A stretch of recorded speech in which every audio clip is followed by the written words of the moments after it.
Welcome back to the Roger Hudson guitar method. We're on page 42, working on lesson 9, the key of G major. With the introduction of G major, we find the use of a key signature indicating an accidental that will be frequently used. In the case of G major, an F sharp is needed to make the scale sound like a major scale. Instead of putting a sharp sign before every F, the sharp sign is positioned after every clef on the top line of the staff. This means all F notes will be played as F sharp in the piece. We need the F sharp because if you follow the interval pattern of a major scale, whole, whole, half, whole, whole, whole, half, you'll need to have a half step between F and G. In order to make a half step between F and G, you need to make the F sharp. So everywhere you have an F in a piece that's in G major, that note will be an F sharp.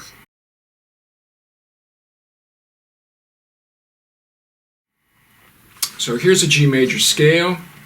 Notice the key signature at the beginning, right after the clef. It's on the F line. That means all Fs are sharped. We'll start with the third finger, 6th string. You'll need to use your fourth finger on the 4th string F sharp. You'll also need to use your second finger on the 1st string, 2nd fret F sharp. You'll also have a 2nd fret F sharp on the 6th string. Here we go. 1, 2, 3, 4.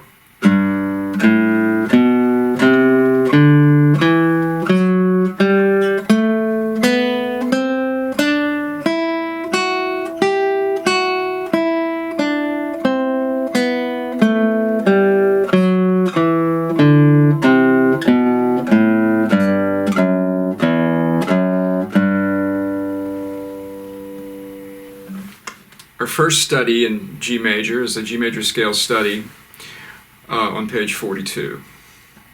Pay close attention to the quarter notes. There are quarter notes and eighth notes. It looks like there's all eighth notes, but there are some quarter notes mixed in.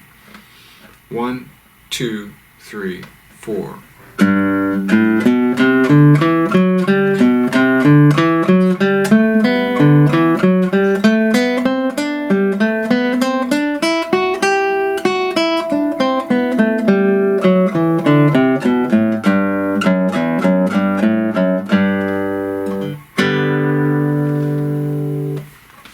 The next one is in 3/8 time. It's called Echoes of Ritchie. On this one, we're going to be using some arpeggios. There's not just scale runs, they're actually arpeggios, which are broken up chords, mixed in with some scale runs. So you'll be wanting to use some PIM, and then using P on bass notes for some of these arpeggios. Here's Echoes of Ritchie. 1, 2, 3, 1, 2, 3.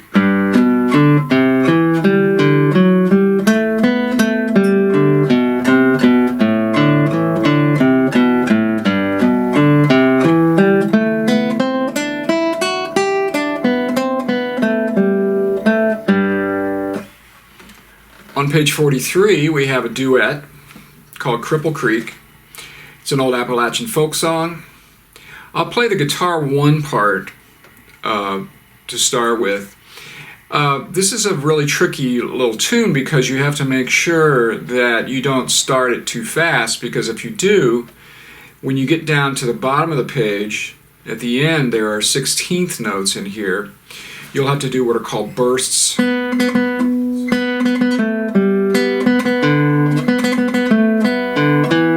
So you have to make sure that you don't play this too fast. If you start the tempo too fast, or if your duet partner starts it too fast, the guitar 1 part will be difficult. So I'm going to go ahead and play the guitar 1 part, which actually begins at measure 5. It doesn't start at the beginning. So here we are, starting at measure 5. 1, 2, ready, go.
goes back to the beginning.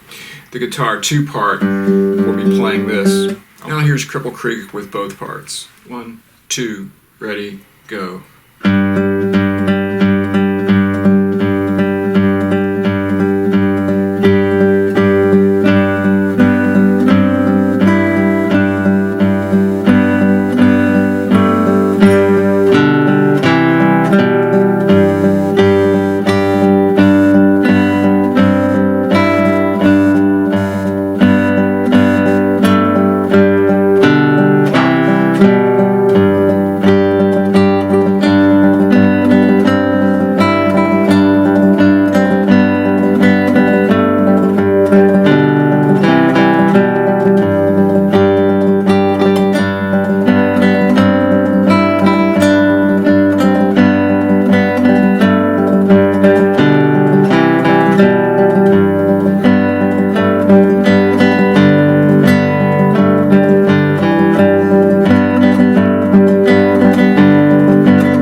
Continuing in Lesson 9, page 44, we have a prelude by Matteo Carcassi. In this one, what you'll need to do is make sure that you bring out the first string notes, which sort of serve as melody notes in this exercise. This exercise is mostly arpeggios, but what you'll need to do is extract a melody out of it.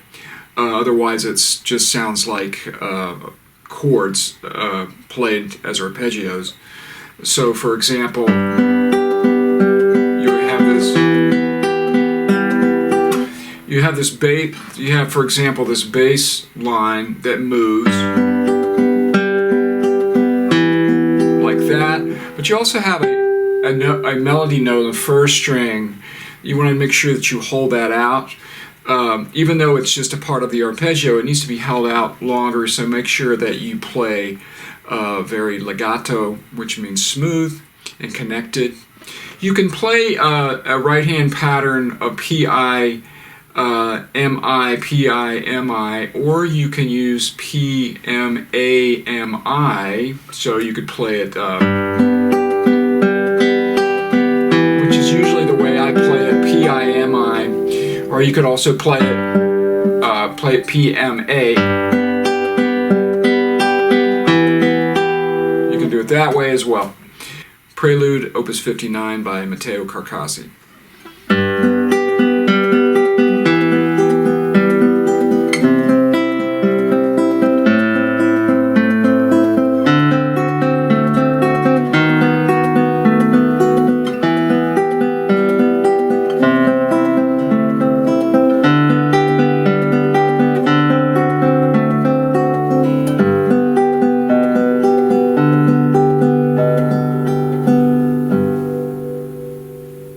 The next exercise on page 44 is called Picking with Travis.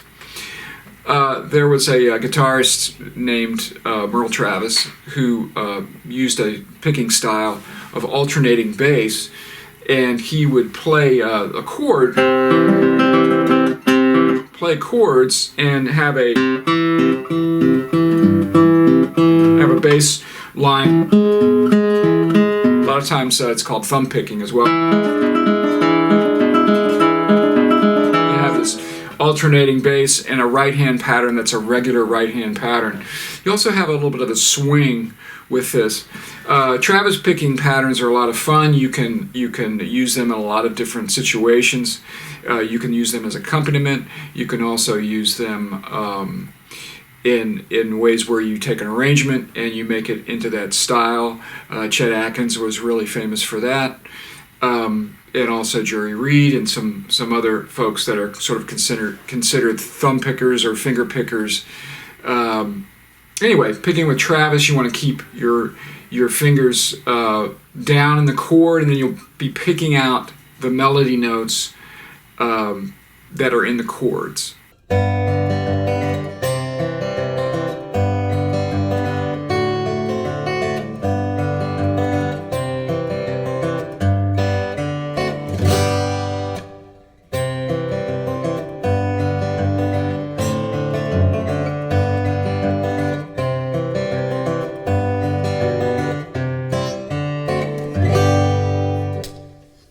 On page 45, there's a well-known piece here called Andantino by Fernando Carulli. P and M to start with an alternating I finger on the third string. So I will just be playing the third string. I usually play this with P, I, and M. In the last two measures, you'll use the A finger to play these chords.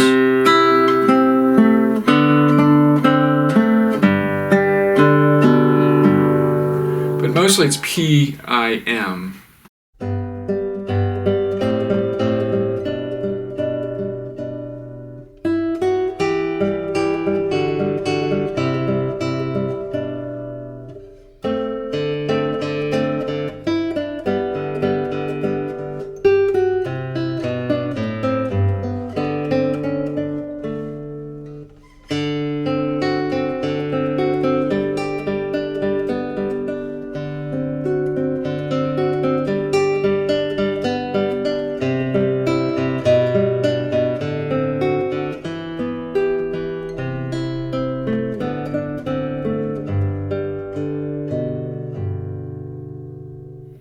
The last piece on page 45 is a tremolo study. Tremolo is a concept that is used in guitar playing. It's also used in bowed instrument playing. It can be used in all sorts of instruments. It's basically playing a single note, the same note over and over again very quickly. The mandolin is done a lot with a pick. When you're playing fingerstyle, it's difficult to do it evenly, and it's difficult to do it to where it's as fast as what you might hear with a pick style player. But you can also you can approximate what the pick style players do. And in fingerstyle, what we're doing is we have accompaniment notes, which don't happen if you're using a pick. So what you'll need to do is make sure that you practice this very slowly at first.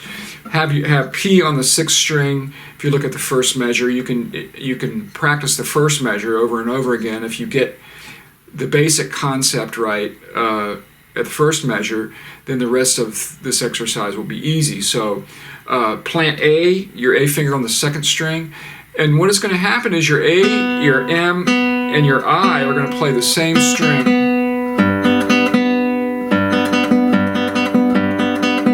Now I've noticed that with tremolo it seems to work better if you have it, you play it in a place that doesn't give you a big variation in the tone.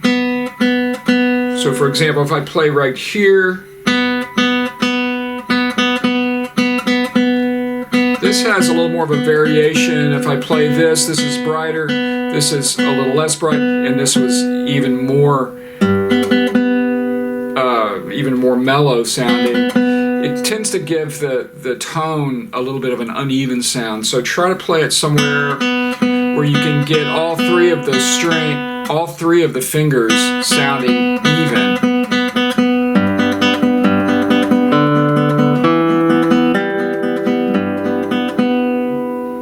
try it slowly at first.